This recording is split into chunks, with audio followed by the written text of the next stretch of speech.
Hey guys, what's up? It's Lizzy Jane. We have Khiva joining us on the podcast this week. It was such a wonderful experience getting to sit down with Jessie before her double headliner at Larmier Lounge in Denver. Denver really just loves her. She's been back so many times. She's built such a fan base, and it's so incredible to see artists like her really come in the scene.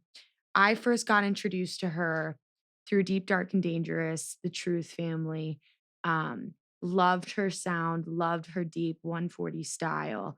And as she started to evolutionize her sound and mature her sound, she's really put herself in completely her own lane with the vocal performance, like the poetic writing, the rapping, the singing, still keeping those 140 melodic, high vibrational energy um, songs and records. And it's just so cool to see an artist like her completely evolve. We talk about new music, old music, her own personal journey coming from Canada to the States. This is the busiest summer of touring she has had yet. And she's just doing absolutely phenomenal. I think there's a lot that up and coming acts can learn from this conversation. Enjoy it, cherish it. If you have not listened to Kiva's music before, make sure to go to her Spotify, YouTube, Apple Music, SoundCloud. Check her stuff and her sets out because she is absolutely killer. Don't forget, these conversations can only be listened to ad free on my Patreon at www.patreon.com/ this is Lizzy Jane. We have exclusives, bloopers, group lessons, one-on-ones, and so much more. So without further ado, this is Lizzy Jane, and you're tapping into my conversation with Khiva.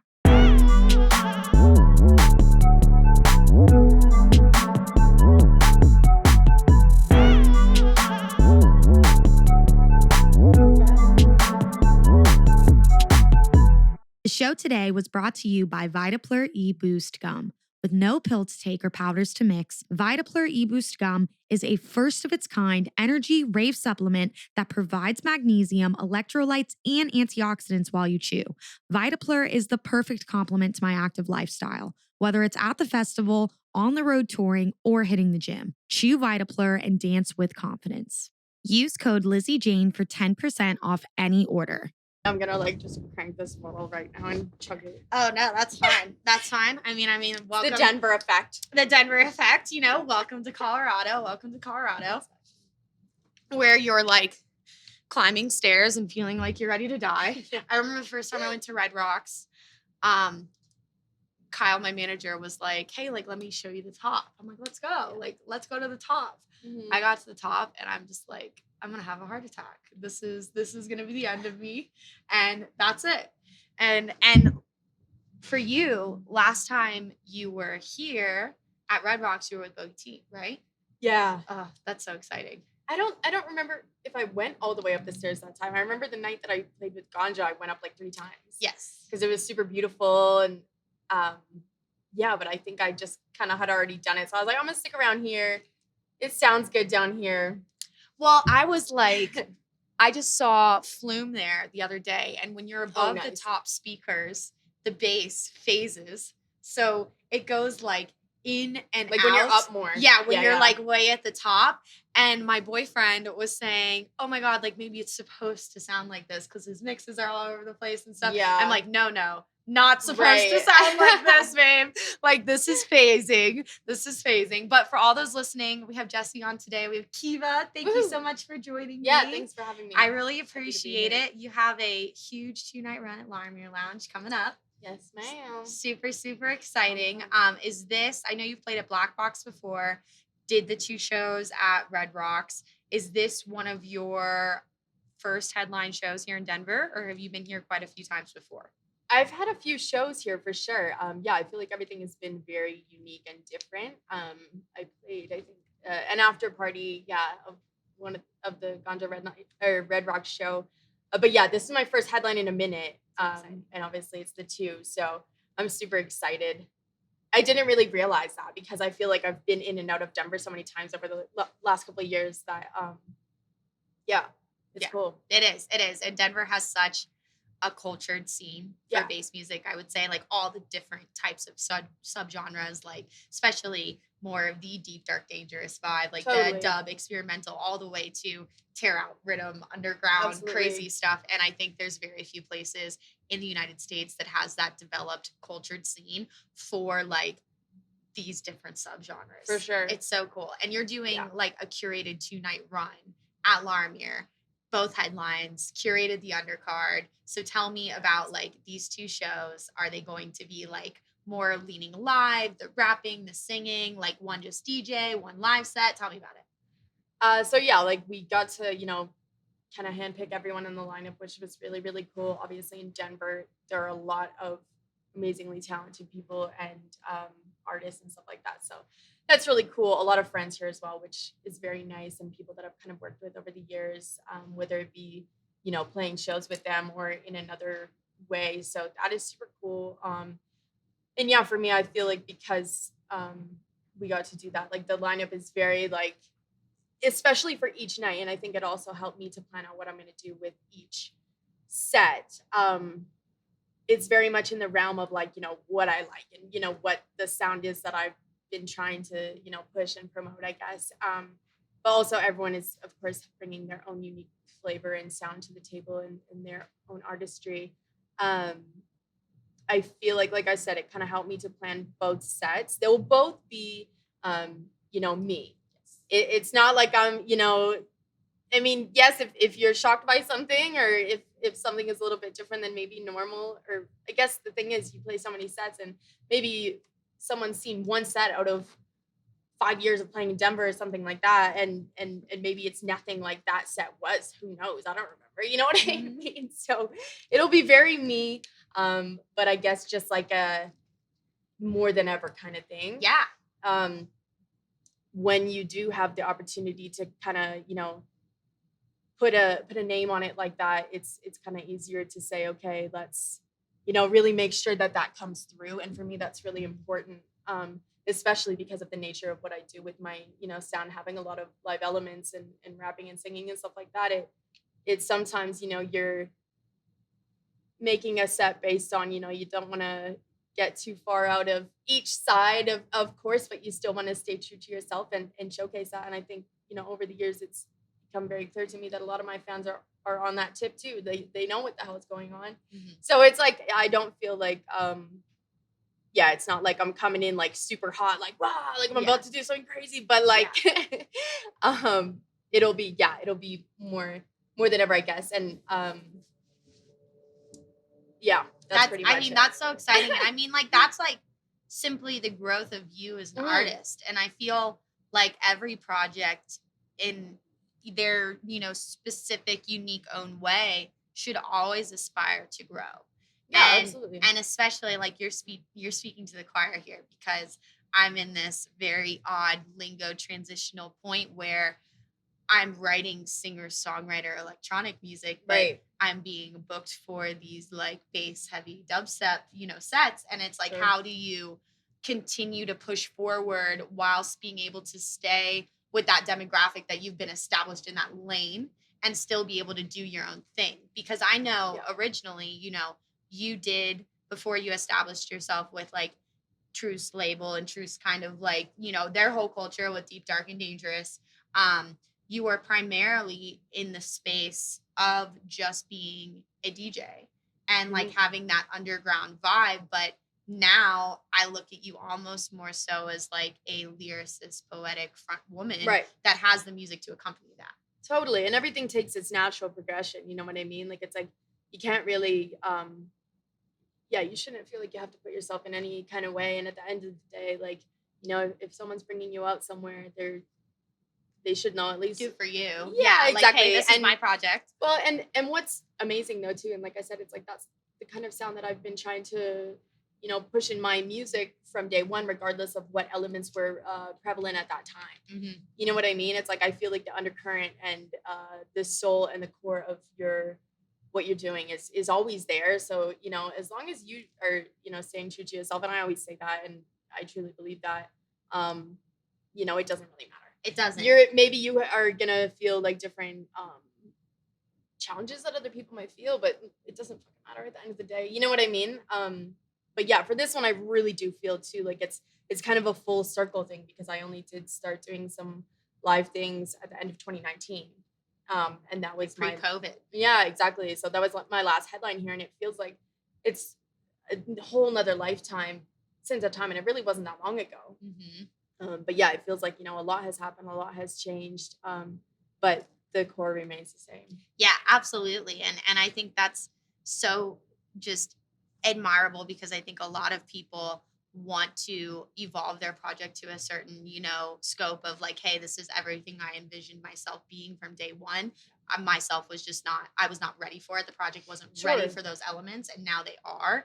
And I think a lot of people, whether it's their team or just their own way of figuring it out, never get to quite encompass everything they want for it. And to do it in a place where, we're in a time where there's Yeah. so many producers and there's so many DJs and there's so many artist curated events, festivals, X, Y, and Z. I think being unique is the name of the game. And it's like, I rather have a ton of people who really fuck with what I'm doing than me try to please everybody.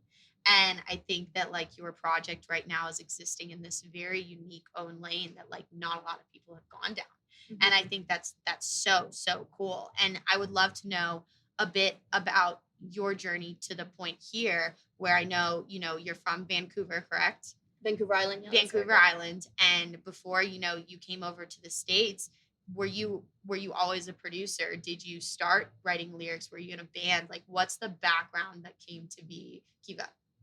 I wished I was in a band, and a lot of my friends were, and a lot of people around me were, and Yeah. I was always going to shows and things like that. So yeah, it was very much that intro. It was a different time at that time when I was 15, 16, 17, when you're just trying to Shows every weekend. yeah, Oh, and, yeah. like when Yep. you're finding out what you like, the internet was a different thing. I've always been a little bit behind with technological stuff as it is. So, it was like, yeah, it just wasn't really a thing. Like when I did hear a little bit of electronic, I just was like, oh, what the hell is this? But it wasn't until I was 19, I went to Shambhala, which is that was when I really my first big electronic festival, and when I really was like, oh wow, this is completely different, and kind of took a 180 just in terms of I started like I was still listening to a lot of rock and metal, and I still do now, but like I was just like mind blown because it was so different for me, and it was really, I think, the sound system as well that kind of took me by surprise. I was like, holy hell, like this is some crazy booming shit. And then it was just going down a little bit of a rabbit hole on your own and discovering what you like, and then eventually saying, like, because I have always written lyrics, I have always just written in general. But again, it was just not really like accessible for me to play music, and it it's kind of one of those things that, we had it in school. We had vocals in school. You could join band if you wanted to and stuff like that, but I guess none of that really like resonated with me because it just almost felt like it was like too in its own thing. You know what I mean? Like there wasn't like, it was like, do this, and I'm sure it was a great experience and people learned a lot, but it was a bit too like inside the lines for me. Yes. Like I feel like maybe I would have liked to have a free block instead and do my own thing. I guess that's just like kind of me as a person. I'm not really like, I just like to do my own thing. Yes. Right. So yeah. And then, I started producing when I was about 22. Okay. Is when I got a computer and the goal to like start producing. And then it was just, kind of, that's what it was. And just the evolution. Never look back kind of thing. Yeah. And those songs were always there. It's like, I think about the first songs that I actually like, put together, put lyrics on, everything like that. And like, kind of brought those worlds together. And it's like, I still know them. Yeah. I still sing them. Yes.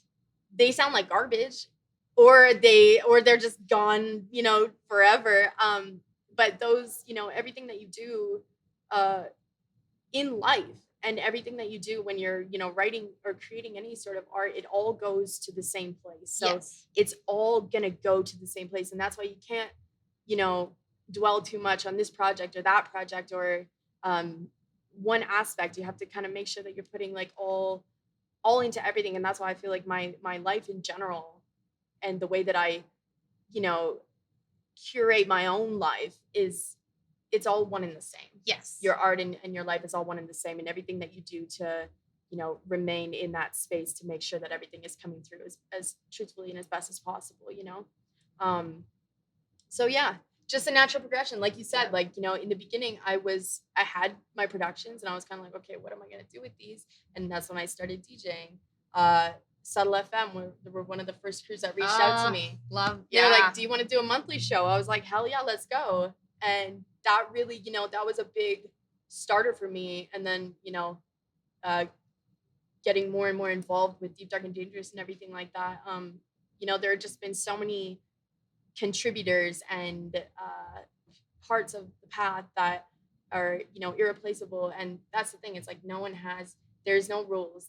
Everyone has their own thing. Like, who knows where you're going to get to where you want to go. Everyone's journey is so different. Absolutely. And it changes, from one day to the next even. And I feel like that's why it's so important, especially in your early stages of, a career, which could be at any time, especially if you're developing something that's like a house of bricks that like you're building very slowly, very solidly. You have to be open to the things that are going to come your way that could maybe not be part of your like idealized journey as an artist in this space, but it's going to open this door for you or create this opportunity for you or inspiration, to work with somebody else or a collaborator or a label that could totally, mature your career to the next level or mature your journey to the next level. And it's so true where you're like, it's everything kind of encompassed. Yeah. And that's what I think is so cool about just art in general. I mean, I went to school for audio engineering, and so much of what you're supposed to do is inside the box. Your master's at -6 and your loudness meters here, and this is what you do for your kick and your sub and your snare and your placements. And EDM is everything that's not that. It's how it's so outside the box. It's so like, I think knowing the rules are important. Absolutely. And that's what I say to like students, to other people, but you want to know the rules so that you can actively break them to create what you want artistically. Exactly. And I think that like, you want to have the knowledge and you want to have the skills, no matter what that is, to be able to do what you want to do. You know what I mean? Like, regardless of what it is, if you can't speak the language, it's hard to write a story and everything like that. So absolutely. I also think that, like you said, you have to be able to challenge that. And I feel like that's one of the reasons and one of the big things that I take from that element of music that I kind of started in, with more kind of like hardcore stuff, is that, you can't be put in a box, you know what I mean? And not just like in terms of like, trying to go against the grain. It's not necessarily that. It's just that I feel like in general in the world, and this is one of the reasons that art just exists in general, is like, you just got to break through the wall. You know what I mean? You've got to break through the illusion, for lack of a, no, you do. different term. And that's why I think it's so important to remain true in every single aspect of life, not just your art, because sometimes I feel like you can take it so seriously. And you take it so seriously, especially when you feel like it becomes a job. That's the thing. So when you like, exactly. When you like, now you're in a world where it's like, okay, this is your job now. This is your career. It's not just you maybe taking your shit seriously to a certain extent. It's other people taking it seriously as well, which is great. But it also means that you have to, like, I think more than ever, make sure that you're keeping that channel and the true, nature of what you started. Well, what you started doing, because when you start, it's like, oh my God, it's so much fun. You're so like, I feel like when every producer starts, it's like this Candyland Christmas world. Absolutely. That's like, oh my God, I want to learn here. I want to take lessons here. I want to collaborate here. And I just want to do whatever. And I know it's going to suck, but like, this is so cool. And then it like matures and you kind of develop this craft and this skill set and all of this time that what you said before, like every little thing you do is an accumulation into the growth of like yourself and your project. And I think a lot of artists, especially in this genre, there's sometimes hard to be a differentiation between your project and you as yourself, and they kind of mold together. I've seen a lot in like the DJ artist single producer culture where it is your whole life. Like if it is like for sure. your friends are in this industry, your team's in the industry, and then all of a sudden you're like, holy fuck, there's no separation and everything's just kind of this crazy accumulation. But there comes this point where, you know, your craft is more advanced and it starts to develop into the sound, and then you're like, wow, people like my music, can I do something with this? People are coming to me and saying I want to be a part of your vision, and it's almost like this pressure. It takes on a life of its own and almost a thing of its own. Exactly. And you know, you can't I was having a conversation about this, so I don't remember who it was or when it was the other day, but just about like, you know, how sometimes too it's like you don't necessarily know especially in the beginning, and like as you know kind of grow, you learn more and more your crowd. Oh my God. And you know, low-key set that vibe, but at the end of the day it's like not really like it's, and that's the beautiful thing about music. It is for anyone or art to take in for what they need, or you know, make of it what they will. But you know, it's like funny when you think about like certain, you know, artists or certain bands where you're like, yeah, like you do try to, you know, keep the vibe, or not keep it, but you know, create this energy to an extent. But then there are a lot of artists that like I don't think they necessarily chose for their crowd to be an entire stadium full of 16-year-old girls. I don't necessarily think that they chose that. Yeah. And maybe like other artists didn't be like, you know what, I only want 50-year-old dudes who, you know, really fuck with this. You know what I mean? It doesn't fucking matter. But yeah, it's interesting to just see how what you do take another life of its own. And I think it's beautiful because it doesn't matter, you know, like I just think that it's so special to be able to reach people in any capacity. But like I said, at that point, when you do have this kind of lack of separation, I just think that then you've got to work with it more and more and realize that there really isn't one. No. You know what I mean? And it just, again, makes you have to come back to center more than ever. And that's why I think that it's production, like you said, it's so exciting, and just any sort of musicianship. But in itself, other than the music, it's such a teacher. Yes. You know, and really it's, I think, you know, acting and stuff is another thing. Like any sort of artistic thing. Yep. It's not just the art, it's everything about it that teaches you. And it goes back to your journey. Life is just the whole thing. So yeah. Oh my God. Like I feel like if you choose to pursue a career in any like creative art form, I feel like not only you kind of like take on this weird responsibility of like expression to, again, like where everybody will interpret it differently. And that's why like I personally have this huge problem with like finishing songs, because I'm like, oh, I want this to be everything I want it to be. But I think that's common. yeah. And that's totally a commonality. But then you don't realize how people are going to relate to it differently. And it's like something that you may not be so like, wow, this is it. Somebody could be like, wow, this is it for me. And it's this weird thing that's so like, I think the business aspect of it is the only part for me that like sucks, but like you have to be mindful of it, because like that's how you like continue to stabilize yourself and make money. But you have this like kind of like magic ball that everyone can be a part of it or they can't be a part of it, and your whole self, you learn so much about yourself. You like the personal journey alongside, I would say, the professional journey of like building the project. Absolutely. Is just as important.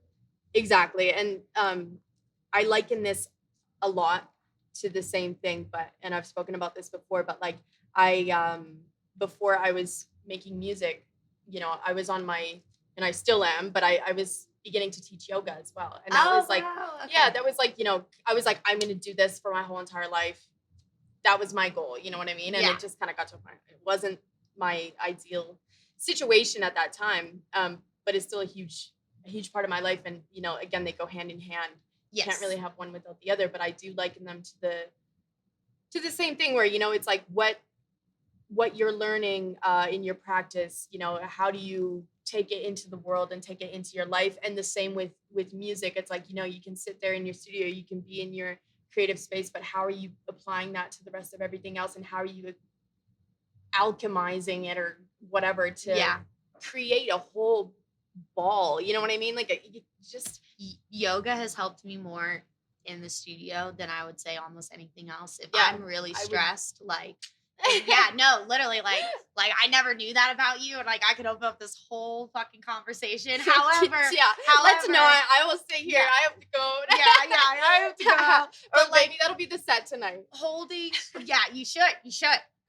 Holding yourself like in a practice, in a position, and like I'm a huge fan of like the hot yoga mixed with like other stuff that is not hot, like traditional like vinyasa flows and stuff like that, where it's taught me just like so much about like patience, and like I'm a very like knowing myself more now that I feel like I've been able to get through early 20s, kind of still figuring myself out, but it's helped me like try and separate myself, like separate like the mind from the body, and being like, okay, like breathe, like knowing when to walk away, knowing when to take a break. Like it's helped me so much with stage performance and like anxiety and all of this stuff. But to take it into like the actual, to look at that and see, okay, like I know how to try and apply that to like my everyday life. Like you have a good teacher, you have a good person walking you through everything. Right. But then to try and do that in the studio is a whole nother thing, when you're kind of like in the controller's chair. Right. And you're like, how are you going to craft things? What are you going to do when you get frustrated? How are you going to handle this? And when you're in like studio sessions, like how does I would say is your creative flow always different? Like, do you take inspiration from different things, or do you kind of have speaking now that you're not a fan of structure, do you have like a method to the madness where you're like, I'm going to start with lyrics first and then we're going to build? Or is it anything goes? It can definitely be anything, and like you just said, the method of madness. I do have a track called that. For that reason. And you know what I mean? It kind of like talks about, well, it doesn't talk about that, but like it speaks to that. Mm-hmm. You don't know really how things are gonna start or how they're gonna form. Yes. And you can't be too strict about it. And I guess for myself especially, like I don't really like to have too many like kind of walls and stuff like that. So I feel like I'm the kind of person that like, if I have like an appointment, if I have anything to do, it's like really like a lot harder to like kind of get into that space. Like I have to be like, I'm at the grocery store, but this happened, and now I'm just like outside the grocery store recording something, and then I need to run home and do it. Yeah. Or, if you can't, you can always do that. Yeah. But, it's like you kind of have to be like ready when it strikes, and then, apply the discipline to follow it through. Yes. But also, maintaining that detachment, so that you're not trying to make it what it isn't and put too much on it. And I think that's where I really try to be, the least affected by, I guess business, is with the music. And I guess I have a little bit of kind of like a, no, this is how it's going to be attitude, because at the end of the day, who's telling me anything how to make the music? No one except myself. So it's like, I'm not going to be too hard on myself. I'm still going to think in a discriminatory manner to make sure that it's, I'm not being too selfish. Yeah. Like I still want to make it for what it is. You know what I mean? And that's why I like to say, like, you have to listen to the song and what it's meant to be, not necessarily what you are pushing on it in that specific time. And again, goes back to just remaining here and allowing it to come through as truthfully as possible without too much of your head fucking with it. Yeah. Making it shit. That's where it's like, you can just, because of any DAW just being like this infinite thing where I feel like an instrument is like an instrument and you can like speak with that, but there is like a confined, box that you are in playing the guitar. Yeah. Like I'm not gonna like, I mean, maybe I'll do something in the DAW, but it's like I'm on my guitar. Like that's it. Like I'm playing the guitar. Whereas in a DAW, you're like, there's 1.5 million ways to do anything I want. Right. And the power of overthinking, like that's my thing, is where it's like it goes from like this mental battle of one, when I'm in a creative state, I used to, and I still deal with this where, you know, I'll be doing something and it's like, no, you need to finish what you're doing. But like, I have this thing and it's like, you're creative. And now I'll just tell my boyfriend I'm sorry and leave the room. And then it's like, I'm in there creating, you know, and before it's like, I wouldn't act on those moments of inspiration because they really do, like, you can't control when they come. Cause like, I'll sit down for a studio. So I'll be like, have nothing to do today. We're going to write music. Yeah. I'll sit there and stare at my fucking computer for 9 hours and make some cool things that maybe can be developed later, but it's not like, oh, I'm on a roll. Like, and those are all part and parcel as well, though, right? Yeah. You know what I mean? Like maybe you take those later and you turn them into something else. And yes. Yeah. And you know, act and then following through with the discipline from that creative moment. Right. To be like, okay, now I have this. Now I have to finish it. Exactly. And then know when the time to walk away from it is. Absolutely. Do you have like a set? Like, do you like set a timer? Do you know when it's done? Like, how do you walk away from something? Yeah, and I think that's another, you know, kind of common thing for a lot of people to like kind of know when something is done. And I feel like it definitely took quite a few years to kind of get more of a grip on it. And at the end of the day, again, there's no right or wrong. You just have to, you know, really feel it.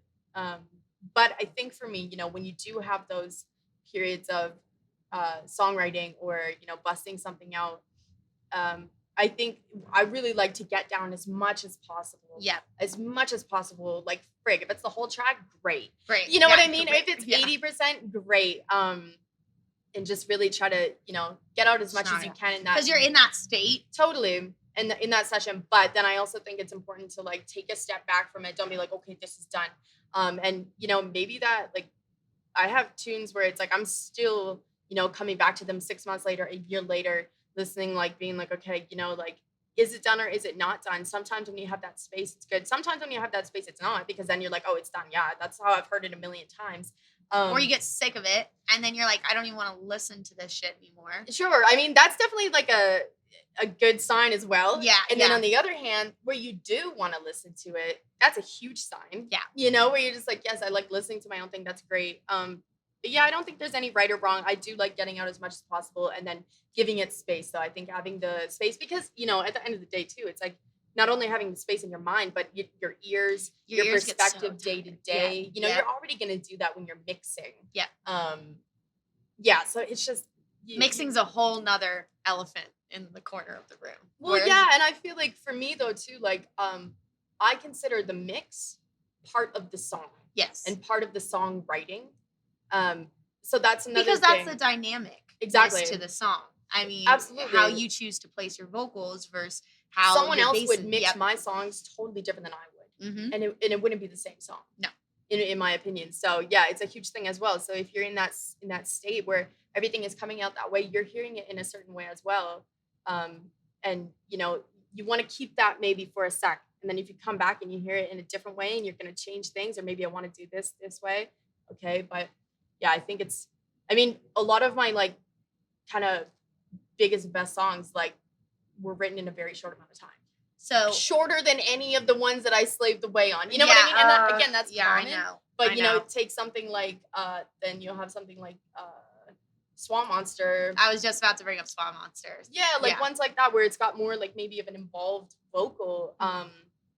You know, like maybe a bit of the verse comes at some point and you get it down, and then the hook comes and then you still have to write the rest of the verse, so then it just takes a little bit longer sometimes as well. Yes. And maybe it's that first and then the beat, or maybe it's the beat first and then the rest. It's just how it comes. So and it's cool because you're in this point when like reflecting on your discography where you know you have those song structures that are traditional, you know, I would say like an EDM structure where you have that intro, break, build, drop, repeat.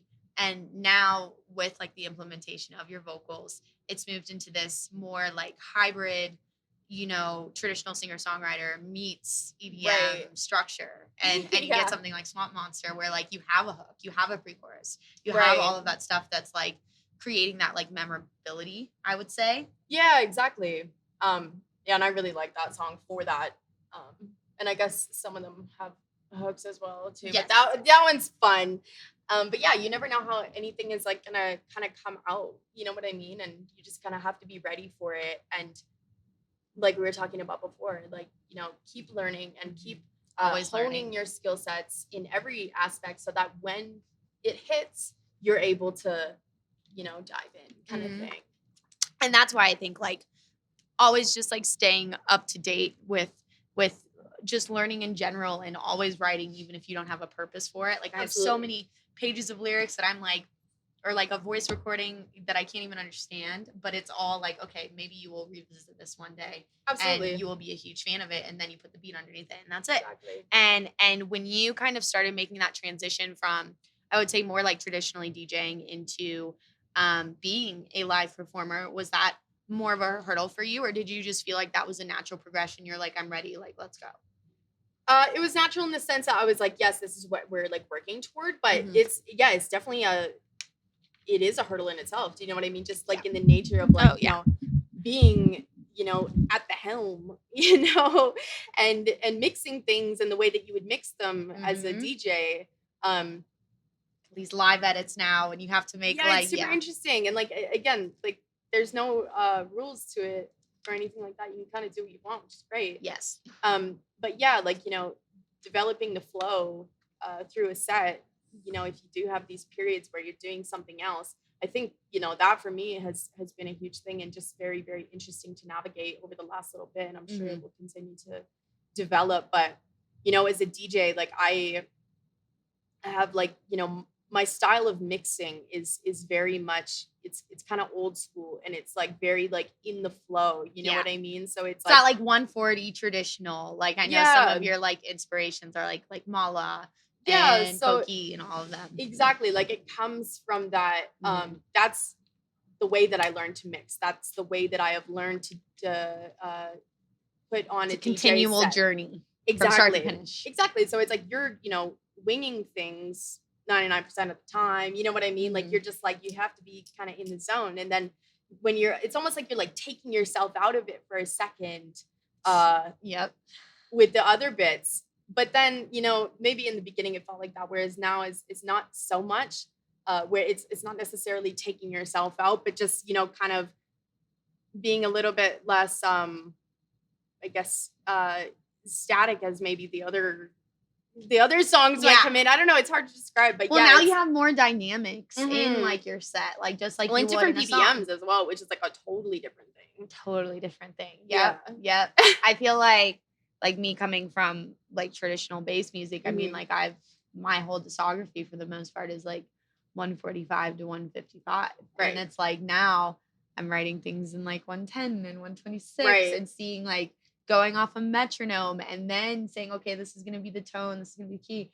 And I'm like, fuck, how am I supposed to like intertwine Yeah, it's super everything interesting. together Mhm. and making those live edits and those like continual progressions. So I know you started kind of like working with the Deep, Dark, and Dangerous crew was one of your kind of first explorations, Mhm. into more of like the United States circuit and such. And I Sure. know they're like super overseas as well. They're from New Zealand, Yep. right? Okay. And so they have this crazy established like cult-ish fan base over there Right. as well. What was your how did you start working with them? Like, what has been your journey alongside them? Because I know you still do stuff with them, like to Oh, this day. absolutely. I mean, yeah, DDD is like kind of, family for me. And it's kind of been there since the beginning. Yeah. Do you know what I mean? So yeah, it's kind of been it's just they've been with me kind of since the beginning, and I've kind of been with them since a pretty early stage and when DDD started, gaining momentum and stuff like that. So yeah, I'm very lucky to, They seem like a great group work of with and know. people. Yeah, yeah, they're amazing. Um, and yeah, like the DDD sound and like what Dre and Tristan have created over so many years and what they have, you know, really encouraged and pushed and the vibe that they create. Um, it's just a match. Do you know what I Yeah. mean? And there's a reason that we kind of like have Really done things vibed. together. Yeah, Yes, and yeah. sonically there is of course those Yes. similarities. Yes. But yeah, just in terms of energy as well. It's like if you go to a Deep Dark and Dangerous night, you're like you feel pretty at home. Yeah. Like Yeah. and that's the same with any other type of genre or anything. But yeah, the DDD crew is amazing, and they have always had melodic elements and Oh yeah. yeah, that strong, bass backbone, of course. Mm-hmm. But then also that kind of, undercurrent of darkness, if you will. And Yeah. it's not always like, darkness as in like, oh, it's evil, but like it's just that It's sound. always been cinematic to me. Cinematic, exactly. like- It's got the emotion Mhm. attached to it. And that for me is like something that I hugely resonated with as different than everything else that I had heard in electronic music in the beginning.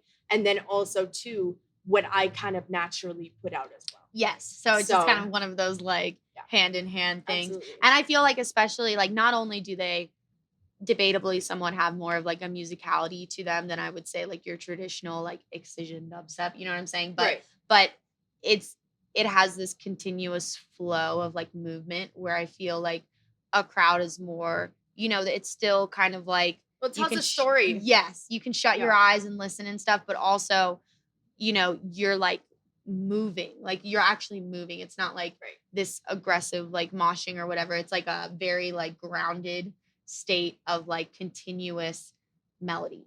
Right. And like that's how all of the sets, I mean, Truths, I think 2014, 2013 Shambhala set was one of the first things that got me into I was there. music as what like at all, and I was Me just too. like, wow, this is really cool. And Yeah. I still listen to that set like to this day because Hell it's yeah. got like there's like a very special thing that I think a lot of when you get all this like very large production and time coded visuals and this and that you can't really like hone to this like organicness of just something like being like just like a sound like being there, and you can Yeah. tell in that set like that's how that was, and it's just very cool. It's something that Absolutely. I think definitely is appreciated within the scene now that it's blown up to be everything that it is. Absolutely. So throughout your journey, I know you've had like a crazy summer of shows and festivals and stuff. Yeah, it's been good. Are there some memorable events that you have really enjoyed?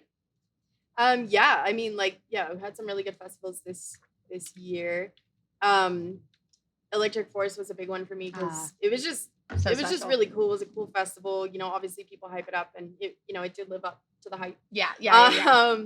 And it was just really cool to be in the trees and have a wicked stage like that. You were in the forest, right? Yeah. So cool. Yeah, it was awesome. And it talking about Shambhala, it was more to that side of things, so it felt like very like kind of home, yes, heart hitting, I guess. So that was a really big one, and like I had a lot of friends there. My team was there, you know, so that was super cool. Outlook was a really, really good time and amazing experience for me this year as well, because it was my first time back in a couple years. Okay. So that was really nice, just being back in Europe, but then also being in kind of like the mecca of fucking dubstep 140 kind of thing, you know what I mean? So I felt like very at home. Yeah, exactly. And just kind of like in your element in that sense, and just really kind of like I live in America and I mostly tour in America, but I'm not from here. I have toured in other places. And my sound is maybe a little bit different sometimes in places that I turn up at. So it was kind of unique for me to be like, oh wow, and just see how things had changed.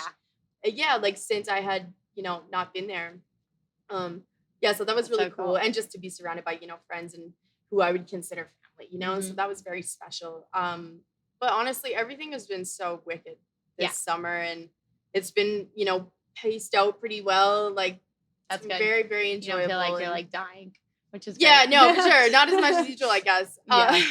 But yeah, like people have been so awesome over the last year as well. And last summer was amazing. Yeah. Just kind of like hit the ground running kind of vibes. That was great. But like to have the year and, a few more releases to kind of bring things together and for us to get back on our feet as everyone, as like everyone. To kind of make things, working Feels smoothly and stuff. Normal again. Yeah. To some point, it definitely, COVID, I feel like was just a big whirlwind for everybody in the live entertainment industry. Absolutely. In general. And it's cool to now see that, it's definitely taken a while to get back, but the majority of artists and like industry professionals I've like had the pleasure of speaking with say it kind of feels like we're a little bit balanced out now. Like we're totally, and I think that's that like awesome. Yeah. I think also just for like the music, just for music in general over the last year, I feel like, you know, people are like very like explorative and They want new open-minded shit. right now. Yeah, like people are just like kind of like I feel like ready and seeking things in a good way. You know what I mean? Mhm. Myself included. So that's really awesome. I feel like you're having a lot of that energy at shows where you know you have people a lot coming saying like, I don't know what the fuck this is, but I wanted to come out and check it out. Which is huge. Maybe more than before. Yeah. So that's really awesome. And I've seen a lot of attention to the undercard more so than ever before, especially on certain Right. festivals, which is very exciting because it encourages, you know, buyers and promoters to take some more chances on people who maybe Totally. doesn't have a market history or hasn't been there before. Yeah. Do you have any new music on the horizon that we can look out for? Yes. Okay. Cool. Are you EP? Come to my single? shows. Yes, come to tonight your and shows. tomorrow. Yes, and yes. There's always something going on beneath It's very the exciting. surface. Yes. Oh, that's so exciting. Well, Jessie, Khiva, thank you so much for coming on thank you today. so This much was a for great having conversation, me. and you're going to It's kill so tonight's lovely. show and tomorrow's show. Woo. Very excited. Can't wait. Sweet. Bye, guys. In the sunlight.